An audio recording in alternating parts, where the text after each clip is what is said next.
Hello friends, എല്ലാവർക്കും നമസ്കാരം. നമ്മളിന്ന് ചെയ്യാൻ പോകുന്നത് ഇംഗ്ലീഷിൻ്റെ ഡയറക്റ്റ് ഇൻഡയറക്റ്റ് സ്പീച്ചിൻ്റെ കുറച്ച് MCQ ക്വസ്റ്റ്യൻസ് ആണ് കേട്ടോ. അപ്പോൾ എല്ലാവർക്കും ഈ ഒരു സെഷനിലേക്ക് സ്വാഗതം ആൻഡ് ഓൾ ദി ബെസ്റ്റ്. അപ്പോൾ ഞാൻ ഓരോ ക്വസ്റ്റ്യൻസ് വായിക്കാം, അതിന് ശേഷം ഒരു 3 സെക്കൻഡോളം ഞാൻ ടൈം തരാം കേട്ടോ. നിങ്ങൾ വേഗം ആൻസർ ചെയ്യണേ. ആദ്യത്തെ ചോദ്യം, she will say I am playing football. ഇതിനെ ഇൻഡയറക്റ്റ് സ്പീച്ചിലേക്ക് ആക്കുമ്പോൾ എന്തായിരിക്കും ആൻസർ വരിക? വേഗം നോക്കിയിട്ട് പറഞ്ഞേ. She will say I am playing football. Answer option B ആണ് അല്ലേ. She will say that she is playing football. അപ്പോൾ എന്തുകൊണ്ടാണ് ഈ ഒരു ആൻസറിലേക്ക് എത്തിയെന്നുള്ളത് പറയാം കേട്ടോ. അതായത് ഇവിടെ കണ്ടോ, ഈ വിൽ സേ, അതായത് റിപ്പോർട്ടിംഗ് വെർബ് എന്ന് പറഞ്ഞാൽ ഈ ഒരു ഭാഗത്തുള്ള ആൾ, ഇത് സിമ്പിൾ പ്രസന്റ് ടെൻസിലോ അല്ലെങ്കിൽ ഫ്യൂച്ചർ ടെൻസിലോ ആണെങ്കിൽ, ഇവിടെ വിൽ സേ എന്ന് പറഞ്ഞാൽ ഫ്യൂച്ചർ ടെൻസ് ആണ്, അങ്ങനെയാണെങ്കിൽ നമ്മൾ ടെൻസ് മാറ്റാൻ പാടില്ല എന്നുള്ളതാണ് റൂള്. ഓക്കെ ആണല്ലോ. അപ്പം തന്നെ നമുക്ക് ഇത് പ്രസന്റ് ടെൻസ് ആണല്ലേ, പ്രസന്റ് കണ്ടിന്യൂസ് ടെൻസ് ആണ്, നമുക്ക് പാസ്റ്റ് കണ്ടിന്യൂസ് ടെൻസ് ആയിട്ടുള്ള അതെ ഈ 2 ഓപ്ഷൻ എടുത്ത് മാറ്റാം. പിന്നെ she will say that I am എന്നാണോ പറയുക? അവളല്ലേ, അവളുടെ കാര്യമല്ലേ പറയുന്നത്. അപ്പോൾ ഷീ ഇസ് പ്ലേയിങ് ഫുട്ബോൾ എന്നുള്ള രീതിയിൽ വരണം.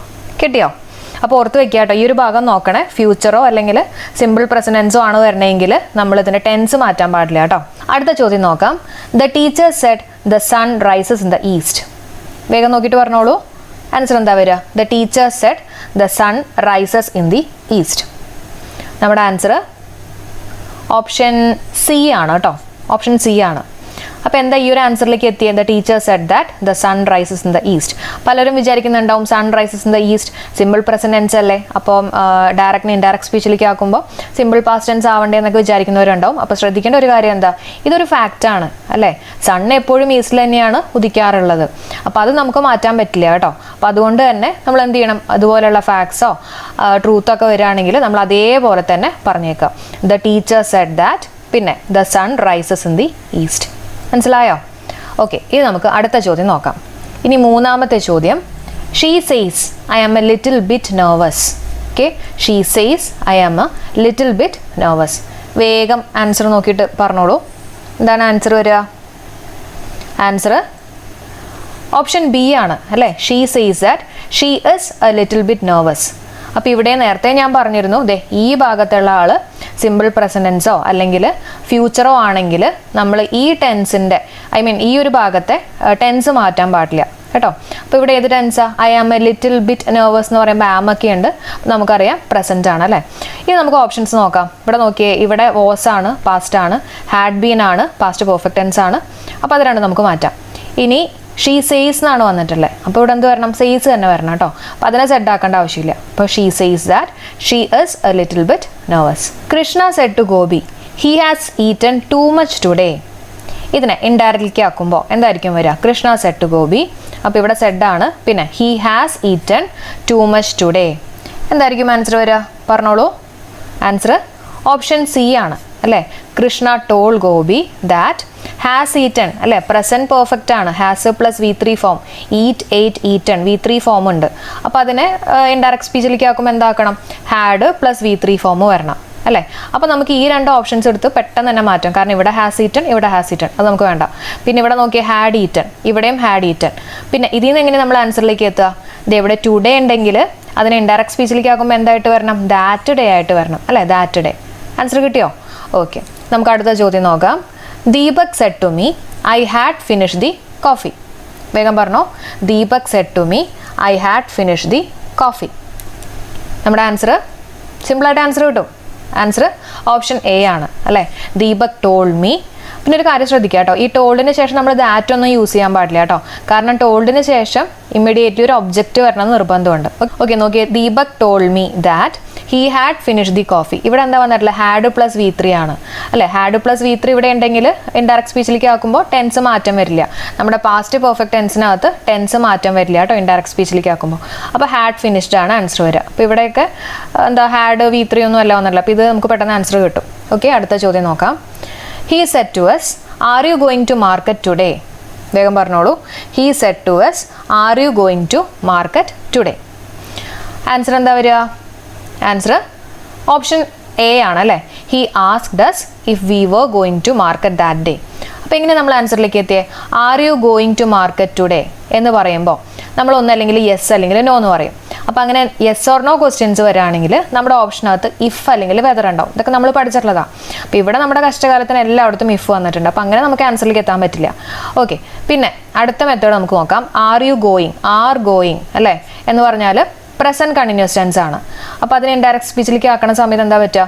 പാസ്റ്റ് കണ്ടിന്യൂസ് ടെൻസ് ആയിട്ട് വരും. ഓക്കെ, പാസ്റ്റ് കണ്ടിന്യൂസ് ടെൻസ് എന്ന് പറഞ്ഞാൽ കണ്ടോ, വാസ് അല്ലെങ്കിൽ വേർ പ്ലസ് വെർബിൻ്റെ ഒപ്പം ING. അപ്പോൾ he asked us if we were going to market that day.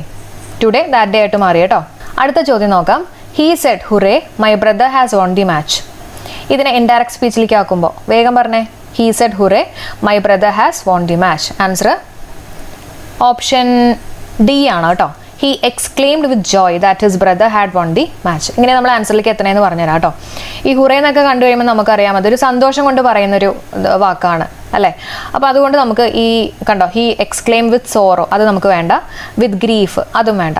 അപ്പോൾ ജോയ് ഉള്ള രണ്ടാൾക്കാരെ നമുക്ക് എടുക്കാം. He exclaimed with joy that my brother ആണോ? അല്ല, അവൻ്റെ ബ്രദർ അല്ലേ. നമ്മൾ റിപ്പോർട്ട് ചെയ്ത് പറയുമ്പോൾ എൻ്റെ ബ്രദർ എന്നല്ലല്ലോ പറയാം, അവൻ്റെ ബ്രദർ എന്നല്ലേ പറയാം. അപ്പോൾ ഹിസ് ബ്രദർ വേണം. പിന്നെ ഇവിടെ നോക്കിയേ, ഹാസ് വൺ എന്നുള്ളത് റിപ്പോർട്ട് ചെയ്ത് കഴിഞ്ഞപ്പോൾ എന്തായിട്ട് മാറി? ഹാഡ് വൺ ആയിട്ട് മാറി അല്ലേ.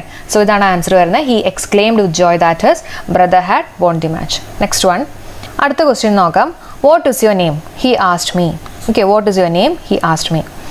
ആൻസർ വരുന്നത് ഓപ്ഷൻ സി ആണ്. He asked me what my name was ആണ് കേട്ടോ. He asked me what my name was. അപ്പോൾ എങ്ങനെ നമ്മൾ ഈ ഒരു ആൻസറിലേക്ക് എത്തിയേ? അപ്പോൾ ഇവിടെ നോക്കുക, വാട്ട് ഈസ് യുവർ നെയിം അല്ല, അപ്പോൾ ഇസ് ആണ്, അപ്പോൾ പ്രസൻ്റ് ആണ്. അപ്പോൾ ഇതിനെ നമ്മൾ റിപ്പോർട്ട് ചെയ്ത് കഴിയുമ്പോൾ പാസ്റ്റ് ആയിട്ട് വരും.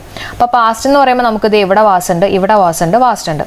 ഇവിടെ ഇസ് ആണ്, ഇത് നമുക്ക് ഒഴിവാക്കാം. അപ്പോൾ ഇതിനകത്ത് ഏതെങ്കിലും ഒരെണ്ണമായിരിക്കും നമുക്ക് ആൻസർ ആയിട്ട് വരാം. ഇനി ഒരു കാര്യം ശ്രദ്ധിക്കേണ്ടത്, ഇത് ഇമ്പോർട്ടൻ്റ് ആണ് കേട്ടോ. ഒരു കാര്യം ശ്രദ്ധിക്കേണ്ടത്, ഈ WH വാക്കുകൾക്ക് ശേഷം വാട്ട്, വിച്ച് ഇങ്ങനെയുള്ള വാക്കുകൾക്കൊക്കെ ശേഷം റിപ്പോർട്ടഡ് സ്പീച്ചിൽ എപ്പോഴും വരേണ്ടത് എന്താ? സബ്ജക്റ്റ് വേണം വരാൻ കേട്ടോ. അതിനെ ഡയറക്റ്റ് സ്പീച്ചിനെ ഇൻഡയറക്റ്റ് സ്പീച്ച് അല്ലെങ്കിൽ റിപ്പോർട്ടഡ് സ്പീച്ചിലേക്ക് ആക്കുമ്പോൾ WHന് ശേഷം എന്താ വരേണ്ടത്? സബ്ജക്റ്റ് വരണം. അതിനുശേഷം മാത്രമേ ഓക്സിലറി വെർബ് വരാൻ പാടുള്ളൂ. നമ്മൾ പറഞ്ഞിട്ടുള്ള കാര്യം അല്ലേ. അപ്പോൾ ഇവിടെ നോക്കിയേ, WHന് ശേഷം ഒരു സബ്ജക്റ്റ് മൈ എന്നുള്ളത് വരണം. ഓക്കെ, ഇവിടെ നോക്കിയേ, വോട്ടിന് ശേഷം ഓക്സിലറി വെർബാണ് വന്നിട്ടില്ല. അപ്പോൾ ഇത് പറ്റില്ല. ഇവിടെയും വോട്ടിന് ശേഷം ഓക്സിലറി വെർബാണ്, ഇതും പറ്റില്ല. സോ നമ്മുടെ answer what my name was. അതേസമയം ആക്റ്റീവ് പാസീവിനകത്ത് അങ്ങനെയല്ല. ആക്റ്റീവ് പാസീവിനകത്ത് WHന് ശേഷം എന്താ വരണ്ടേ? ഒരു ക്വസ്റ്റ്യൻ രൂപം. ക്വസ്റ്റ്യൻ രൂപമാണെങ്കിൽ ക്വസ്റ്റ്യൻ രൂപമായിട്ട് തന്നെ വരണം. അപ്പോൾ അവിടെ നമ്മൾ എന്താ ചെയ്യേണ്ടത്? WHന് ശേഷം ഓക്സിലറി വരണം. അതിന് ശേഷം മാത്രമേ സബ്ജക്റ്റ് വരാൻ പാടുള്ളൂ. കിട്ടിയോ? അടുത്ത ചോദ്യം നോക്കാം. Next one, Nidhi said Raja will have വാട്ടേഡ് ദി പ്ലാന്റ്. വേഗം നോക്കിയിട്ട് ആൻസർ പറഞ്ഞോളൂ. Nidhi said Raja will have വാട്ടേഡ് ദി പ്ലാന്റ്. ആൻസർ വരുന്നത് ഓപ്ഷൻ എ ആണ്. സിമ്പിളായിട്ട് നമുക്ക് കിട്ടും അല്ലേ, വിൽ ഹാവ് വാട്ടേഡ് ദി പ്ലാന്റ്. ഓക്കെ, അപ്പോൾ എന്ത് ചെയ്യണം? ഇവിടെ വിൽ എന്നുള്ളത് വുഡ് ആവും, ബാക്കി അതേപോലെ തന്നെ എഴുതാം അല്ലേ. Nidhi said that Raja would have വാട്ടേഡ് ദി പ്ലാന്റ്. അടുത്ത ചോദ്യം നോക്കാം. My mother said to me call in the doctor. Answer എന്താ വരിക? ആൻസർ ഓപ്ഷൻ സി ആണല്ലേ. My mother ordered me to call in the doctor. അപ്പം നമുക്കറിയാം ഇതേപോലെയുള്ള ഇംപറേറ്റീവ് സെൻറ്റൻസുകൾ വരികയാണെങ്കിൽ, അതായത് ഒരു വേർബ് വെച്ചിട്ടാണ് സ്റ്റാർട്ട് ചെയ്യുന്നതെങ്കിൽ, ഒരു റിക്വസ്റ്റ് അല്ലെങ്കിൽ കമാൻഡ്, ഇതൊക്കെയാണ് നമ്മൾ ഇംപറേറ്റീവ് എന്ന് പറയാം. അപ്പോൾ അങ്ങനെ വരികയാണെങ്കിൽ നമ്മൾ 2+ base form of the verb വേണം യൂസ് ചെയ്യാൻ. ഓക്കെ, അപ്പോൾ എല്ലായിടത്തും 2 കോൾ തന്നെയാണ് ഉള്ളത് അല്ലേ. പിന്നെ എങ്ങനെ നമുക്ക് ആൻസറിലേക്ക് എത്താൻ പറ്റും? ഇവിടെ ഓർഡർ ചെയ്യുന്ന രീതിയിലാണ് പറഞ്ഞിട്ടുള്ളത്. My mother said to me call in the doctor, വേഗം തന്നെ ഡോക്ടറിനെ വിളിക്കൂ എന്നുള്ള രീതിയിലാണ്. സോ ഇറ്റ് ഇസ് ഓർഡേർഡ് ആണ് കേട്ടോ. My mother ordered me to call in the doctor. Next one, Princey, when did you come? Okay, വേഗം പറഞ്ഞോളൂ. ഇൻഡയറക്റ്റ് സ്പീച്ചിലേക്ക് ആക്കുമ്പോൾ ഏതാണ് ആൻസർ ആയിട്ട് വരിക? ആൻസർ ഓപ്ഷൻ ബി ആണ് കേട്ടോ. ഓപ്ഷൻ ബി ആണ്. എങ്ങനെ മനസ്സിലായി? When did you come. Did come എന്ന് പറഞ്ഞാൽ എന്താ? കെയിം ആണ് അല്ലേ. ഇപ്പോൾ കെയിം എന്ന് പറഞ്ഞാൽ സിമ്പിൾ പാസ്റ്റ് ടെൻസാണ്. അപ്പോൾ ഇതിനെ ഇൻഡയറക്റ്റ് സ്പീച്ചിലേക്ക് ആക്കുമ്പോൾ എന്താ വരിക? Simple past tense past perfect tense ആയിട്ട് വരും. പാസ്റ്റ് പെർഫെക്റ്റ് ടെൻസ് എന്ന് പറഞ്ഞാൽ എന്താ അതിൻ്റെ format? Had plus V3 form.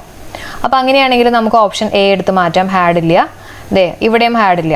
Okay, ഇനി ഹാഡ് പ്ലസ് V3 ഉള്ള 2 ഓപ്ഷൻസ് ആണ് ഇവിടെയുള്ളത്. അപ്പോൾ ഇതിനകത്ത് നമ്മൾ എങ്ങനെ ആൻസറിലേക്ക് എത്തുക? ഞാൻ നേരത്തെ പറഞ്ഞിരുന്നു, ഡയറക്റ്റിനെ ഇൻഡയറക്റ്റ് സ്പീച്ചിലേക്ക് ആക്കുന്ന സമയത്ത് WHന് ശേഷം എന്താ വരണ്ടേ? സബ്ജക്റ്റ് വരണം. ഇവിടെ കണ്ടോ, WHന് ശേഷം എന്താ വന്നിട്ടില്ല? ഓക്സിലറി വെർബാണ് വന്നിട്ടുള്ളത്. അപ്പോൾ അതുകൊണ്ടാണ് ഇത് തെറ്റായിട്ട് വന്നത് കേട്ടോ. മനസ്സിലായോ? ഡയറക്റ്റിനെ ഇൻഡയറക്റ്റ് സ്പീച്ചിലേക്ക് ആക്കുമ്പോൾ WHന് ശേഷം സബ്ജക്റ്റ് വരണം. ആക്റ്റീവ് പാസീവിനകത്ത് നേരെ തിരിച്ചാണ് കേട്ടോ ക്വസ്റ്റ്യൻ വരുന്ന സമയത്ത്. ക്ലിയർ ആയോ? ഓക്കെ, അപ്പോൾ നമ്മുടെ ക്ലാസ് ഇവിടെ വെച്ച് വൈൻഡ് അപ്പ് ചെയ്യാണ്. അപ്പോൾ എല്ലാവർക്കും ഈ ഒരു സെഷൻ യൂസ്ഫുൾ ആയി തന്നെ പ്രതീക്ഷിക്കുകയാണ്. അപ്പോൾ നിങ്ങൾക്ക് ഈ പഠിപ്പിച്ചൊക്കെ മനസ്സിലായിട്ടുണ്ടെങ്കിൽ ഒന്ന് കമൻറ്റ് ചെയ്യുക. അതേപോലെ തന്നെ ഏതെങ്കിലും പോർഷൻ നിങ്ങൾക്ക് മനസ്സിലാവാത്തുണ്ടെങ്കിൽ അതും കൂടെ കമൻറ്റ് ചെയ്യുക. എന്തൊക്കെ സജഷൻസ് ആണെങ്കിലും ഒന്ന് കമൻറ്റ് ചെയ്യുക കേട്ടോ. അപ്പോഴായിരിക്കും നമുക്ക് ക്ലാസ് എടുക്കുമ്പോൾ ഒരു എന്താ പറയുക ഒരു എനർജി കിട്ടുക. അപ്പോൾ ഇത്രയും നേരം സപ്പോർട്ട് ചെയ്ത് എല്ലാവർക്കും ബൈ. നാളെ കാണാം. എല്ലാവർക്കും ബൈ. Thank you.